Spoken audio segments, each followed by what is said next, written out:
नमस्कार, मैं वसंत रावल। आज मैं आपको बताने आया हूं मंत्र सिद्धि के बारे में। सबसे पहले मंत्र क्या होते हैं? मंत्र यानी कुछ खास अक्षरों का समूह यानी कि मंत्र। कुछ खास शब्दों का समूह होता है मंत्र। कुछ खास अक्षरों का वर्गीकरण होता है मंत्र। क्योंकि हर अक्षर का अपना एक रंग होता है, हर अक्षर का अपना एक तरंग होता है। कुंडलिनी शक्ति के अंदर कहते हैं कि हमारे शरीर के अंदर 7 चक्र होते हैं। हमारे मूलाधार चक्र के ठीक नीचे कुंडलिनी शक्ति 3.5 आटा मार के बैठी होती है। और जब भी हम कोई मंत्र को जपते हैं, उसका 1.25 लाख मंत्र का अनुष्ठान करते हैं, तो हमारे नाभि के नीचे जो कुंडलिनी शक्ति है उसमें वाइब्रेशन पैदा होते हैं और धीरे धीरे उसमें अग्नि जागृत होती है और वो अग्नि धीरे धीरे ऊपर की तरफ बहने लगती है।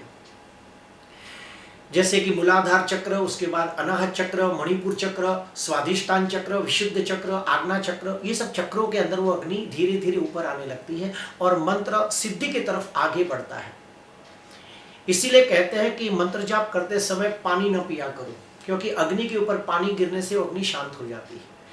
अभी और हम लोग आगे जाके स्टडी करेंगे। पहले वीडियो में मैंने मंत्र के बारे में काफ़ी सारी बातें बताई। दूसरे वीडियो में मैंने बताया कि मंत्र करते समय कौन से यम नियमों का पालन करना चाहिए, और ये तीसरा वीडियो है। इसके अंदर और भी गहरी बातें बताने जा रहा हूँ कि कोई भी मंत्र को सिद्ध करते समय अगर वो देवी देवता का यंत्र हो तो बहुत बढ़िया। क्यों? क्योंकि यंत्र का काम है तुम्हारी स्पीड को बढ़ाना। जैसे एक एग्जाम्पल देता हूँ कि आपको 1000 किलोमीटर दूर जाना है। अगर आप चलते हुए जाओगे तो आपको 1 महीना लग सकता है, लेकिन अगर आप कार में जाओगे तो आप 2 दिन के अंदर पहुंच जाओगे। तो जो कार है वो क्या है? यंत्र है, साधन है। तो जब भी आप कोई देवी देवता का मंत्र जल्दी सिद्ध करना चाहते हो तो उस देवी देवता का यंत्र भी आपको अपनी साधना के अंदर रखना चाहिए। पहले तो मैं आपको बता दूं यंत्र यानी क्या। यंत्र यानी देवी देवताओं का प्रतिनिधित्व करने वाली चीजें। देवी देवताओं की शक्ति का प्रतिनिधित्व करते हैं यंत्र। देवी देवताओं का भौतिक स्वरूप है यंत्र। अगर आप साधना के अंदर यंत्र रखते हो तो वो साधना जल्दी सफल होती है। यंत्र के भी कई प्रकार होते हैं। सोने से बना यंत्र, चांदी से बना यंत्र, पारे से बना यंत्र, स्फटिक का यंत्र, पंच धातु अष्ट धातु पे बना यंत्र, भोजपत्र पे बना यंत्र, ऐसे कई अलग अलग चीजों पे यंत्र बनते हैं। तो आप अपनी साधना के अंदर यंत्र को अवश्य रखें, जिससे साधना और पावरफुल हो जाएगी। उसके बाद जब आप अनुष्ठान पूरा करते हो तो आपको और एक बात करनी चाहिए। जितने भी आपने मंत्र किए हैं उसका दशांश होम करना चाहिए। फॉर द एग्जाम्पल कि किसी ने गायत्री का 1.25 लाख मंत्र जाप किया तो 1.25 लाख मंत्र का 10वां हिस्सा होता है 12,500 मंत्र।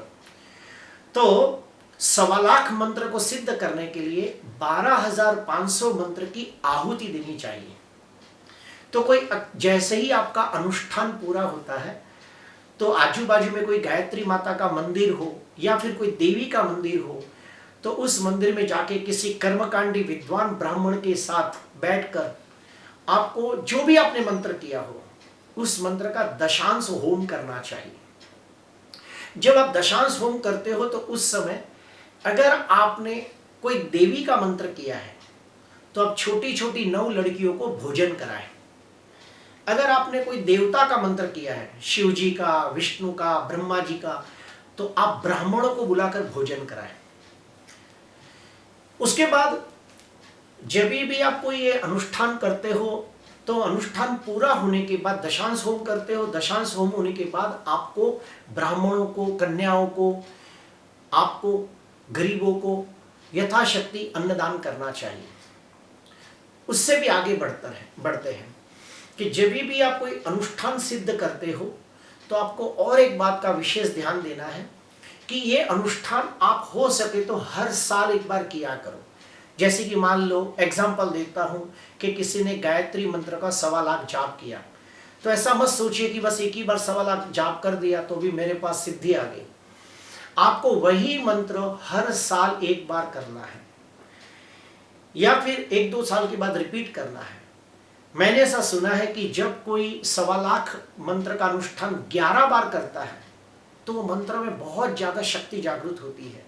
वो व्यक्ति के आंखों में तेज पैदा होता है, वाणी में प्रभाव पैदा होता है, उसका इंट्यूशन पावर स्ट्रांग होता है, उसकी बोली हुई बातें सच हो जाती है, उसके शरीर के आसपास एक जबरदस्त ओरा डेवलप होती है, एक पॉजिटिव एनर्जी डेवलप होती है और उसमें इंट्यूशन पावर स्ट्रांग होता है।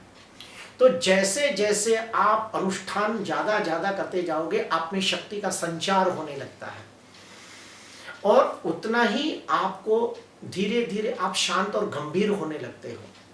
और एक बात हमेशा याद रखना, जब कोई आप सिद्धि प्राप्त करते हो तो साथ में अहंकार भी उसके साथ आने लगता है। तो जब भी आप कोई सिद्धि प्राप्त करते हो तो आपके ऊपर अहंकार आप पे हावी ना हो, उसका बहुत ध्यान देना, क्योंकि साधक को अहंकार बिल्कुल अच्छा नहीं लगता, उसको शोभा नहीं देता। प्रिय दर्शकों, आपने एक बात गौर से कभी ध्यान दिया है, बोलने के लिए 3 वर्ड बोले जाते हैं, तंत्र, मंत्र, यंत्र। ये तीनों का आपस में एक दूसरे के साथ कनेक्शन है।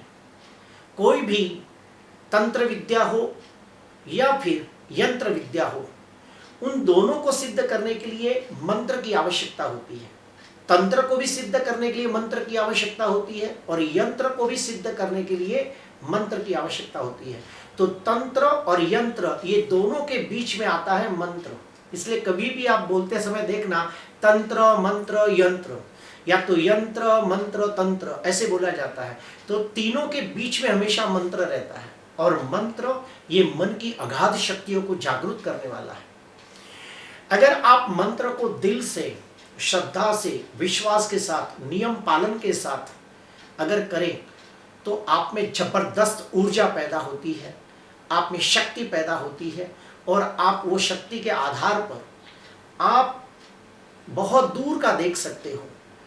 आपका इंट्यूशन पावर स्ट्रांग होता है और आपकी बोली हुई बातें तो सच हो ही जाती है, लेकिन आप में एक ऐसा तेज पैदा होता है कि आप कहीं भी जाके खड़े हो जाओ, ऑटोमेटिकली लोग आपकी तरफ खींचे चले आएंगे। तो प्रिय दर्शकों, आज मैंने आपको बताया मंत्र सिद्धि के बारे में कि मंत्र सिद्धि करते समय कौन सी बातों का ध्यान दिया जाता है। और एक बात और मैं कहूँगा कि कोई भी एक देवी या देवता को आप जब मानते हो तो जिंदगी भर उसी का अनुष्ठान करते रहो। ये बार महालक्ष्मी का किया, अगले साल कुबेर जी का किया, उसके बाद बगलामुखी का किया, उसके बाद गायत्री का किया, ऐसा मत किया करो। किसी एक देवी के ऊपर, किसी एक देवता के ऊपर पूरा श्रद्धा, पूरा विश्वास करके उसी देवी देवता को बार बार आप अनुष्ठान करें तो वो देवी देवता धीरे धीरे सिद्ध हो जाते हैं और वो आपकी जगह जगह पे, हर कदम पे आपकी मदद करते हैं। प्रिय दर्शकों, आज के लिए बस इतना ही। आपको अच्छा लगा हो तो ज़रूर लाइक करना, सब्सक्राइब करना। नमस्कार।